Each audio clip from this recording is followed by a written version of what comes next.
ابوالکلام آزاد جج کے سامنے عدالت میں ہے. جج کہتا ہے مسٹر ابوالکلام خاموش ہو گئے. پھر آواز دی مسٹر ابوالکلام.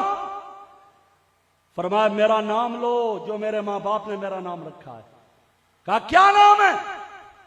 کہا میرا نام ہے محی الدین. جج نے کہا مسٹر محی الدین. کہا یس. جج سوال کیا کرتا ہے؟ جج سوال کیا کرتا ہے؟ جامعۃ العلوم شرعیہ کے نوجوانوں میری بات کو سننا. جج یہ سوال کرتا ہے مسٹر محی الدین ابوالکلام بتا تیرا پیشہ کیا ہے؟ ابوالکلام جواب میں کہتا ہے مسٹر جسٹس اگر تیرے قلم میں لکھنے کی طاقت ہے میرا جواب تو لکھ لیجئے گا. محی الدین ابوالکلام آزاد کا پیشہ انگریز کی بغاوت ہے. یہ میرا پیشہ ہے لکھ لو. یہ کون ہے؟ مولانا غلام غوث ہزاروی. ہزارہ کی دھرتی کا رہنے والا.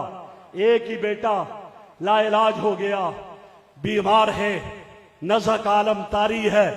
بالا کوٹ میں قادیانی کھڑا ہو جاتا ہے اور وہ قادیانی اعلان کرتا ہے, چیلنج کرتا ہے مناظرے کا.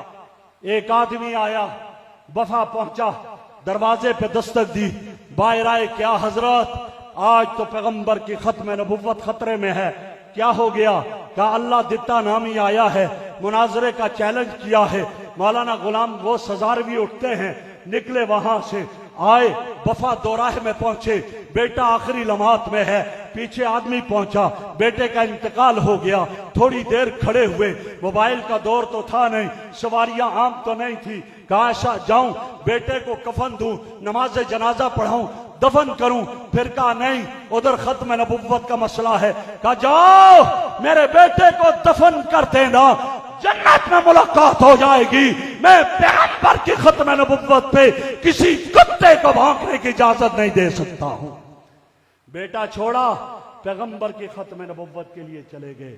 یہ میرے اور آپ کے اکابر ہیں, اور آج کے دور میں بھی ایسے اکابر ملتے ہیں مجھے اور آپ کو. وہ وقت آیا جب جب جب ناموس رسالت کے آئین میں اس کی ترمیم کا وقت آیا, بیرونی ایجنڈے پہ اس میں ترمیم کی جانے لگی اور ہر طرف سے صدائیں بلند ہوئی, یہ قانون صحیح نہیں ہے, اس کو بدل دیا جائے.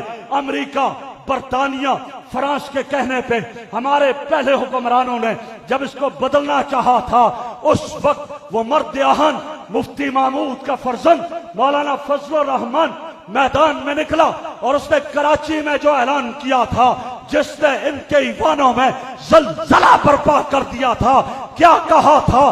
تم نے اگر برطانیہ سے, امریکہ سے, فرانس سے معاہدہ کر دیا ہے, حلف اٹھا کر یہ کہہ دیا ہے آئین ناموس رسالت میں ترمیم کریں گے, تو پھر سن لو میں بھی گنبد خضرا والے سے عہد کر کے آ چکا ہوں. آقا آقا تیرے ناموس کے قانون کی تحفظ کے لیے لڑتا رہوں گا, یا میں جان دے دوں گا, یا یہ قانون اپنی جگہ پہ محفوظ رہے گا.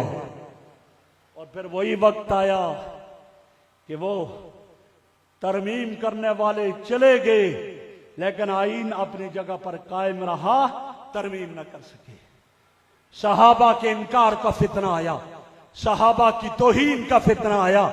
رب کائنات نے ان لوگوں کو اٹھایا, اعظم طارق جیسی شخصیت, مولانا حق نواز جیسی شخصیت, کہ جس مولانا اعظم طارق نے جو ناموس صحابہ اہل بیت بل اسمبلی میں پیش کیا تھا, اس وقت انہوں نے کہا, مجھے ان کے وہ الفاظ میرے کانوں میں اب بھی گونج رہے ہیں. مولانا نے کہا تھا, اسمبلی کے ممبروں, اگر اس قانون پہ دستخط کرنے کے لیے تمہیں میری اولاد کے سر چاہیے, مجھے بتا دو, میں معافیہ کا, ارس کا, باقی بچوں کا سر لا کر ٹیبل پر تمہارے سامنے رکھ دوں گا, لیکن مجھے صحابہ اور اہل بیت کا تحفظ چاہیے. یہ کہا تھا. اور آج اسی قربانی کا نتیجہ کہ آخر اسمبلی سے ناموس صحابہ اور اہل بیت بل کیا ہو گیا؟ ذرا زور سے بولو, کیا ہو گیا؟ جو اس بل کی حمایت میں ہاتھ کھڑا کیجیے گا. آخر تک ہاتھ کھڑا کر کے حمایت کیجئے۔ کیا پتا چلا؟ ہم فرقہ واریت نہیں چاہتے، ہم چاہتے ہیں کہ صحابہ کی ناموس بھی محفوظ رہے، اہل بیت کی ناموس بھی محفوظ رہے۔ صحابہ بھی ہمارے ہیں، اہل بیت بھی ہمارے ہیں۔ جو کل تک کہتے تھے فرقہ واریت فرقہ واریت، ہم انہیں کہنا چاہتے ہیں فرقہ واریت کا خاتمہ اس بل کی منظوری میں ہے، جیسے قومی اسمبلی سے پاس ہوا ہے سینٹ سے بھی پاس کیا جائے۔ کیا جائے یا نہ کیا جائے؟ سینٹ سے بھی پاس کیا جائے اور اس کو باقاعدہ امپلیمنٹ اس کا کیا جائے، اس کو نافذ کر دیا جائے۔ اور آج وہ لوگ جو پاکستان میں چند ایک شرذمائے قلیلہ جو شور مچا رہے ہیں، وہ سمجھ گئے کہ ہاں اب ہماری موت آ گئی ہے۔ میرے بھائی، صحابہ اہل بیت کی جو گستاخی کرتا ہے دنیا میں بھی رسوا ہوگا، آخرت میں تو رسوائی اس کا مقدر ہے۔ میرے بھائیوں، میں بات ختم کرتا ہوں، اپنے ان علماء کرام کو مبارکباد دیتے ہوئے انشرج کرتا ہوں۔